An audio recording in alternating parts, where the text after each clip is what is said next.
Handang umalalay sa mga magsasaka ang National Irrigation Administration o NIA sa gitna ng matinding epekto ng El Nino na siyang magtatagal hanggang sa Pebrero ayon sa Pag-asa. Sa inilabas na advisory ng Weather Bureau, inanunsyo nitong kasalukuyang nakakaranas ng matinding init ng panahon ang malaking bahagi ng bansa at magtutuloy-tuloy ito hanggang sa susunod na buwan. Kaya naman nagbigay abiso ang Pag-asa tungkol sa mga dapat gawin sa gitna ng umiiral na katamtaman hanggang sa matinding tagtuyot tulad ng pagsasaayos sa pagre-report ng mga tumatagas na tubo at pagtitipid ng tubig.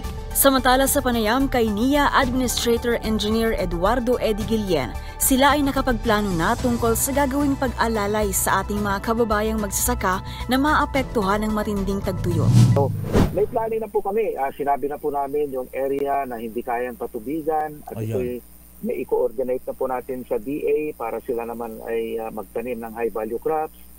Hindi naman po ibig sabihin, sir, na kapag hindi na kayang patubigan, yung mga dulong ng irigasyon po, ay hindi na pwede magtanim. Pwede pa rin po kasi alam naman natin may mga high-value crops yan na pwede nilang itanim. So, maganda ho ang coordination namin with DA kasi ang approach po namin dito ngayon, sir, is yung whole of nation approach na gusto ng ating Pangulo.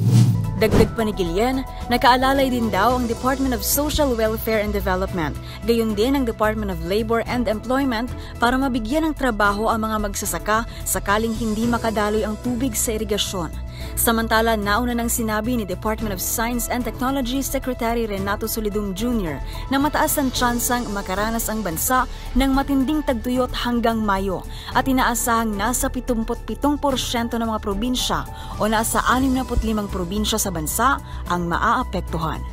At in MBC Network News, mula sa kauna-unahan sa Pilipinas, DZRH, ito si Pamela Adriano. Tuloy-tuloy sa pagbabalita, tuloy-tuloy sa serbisyo. Sama-sama tayo, Pilipino.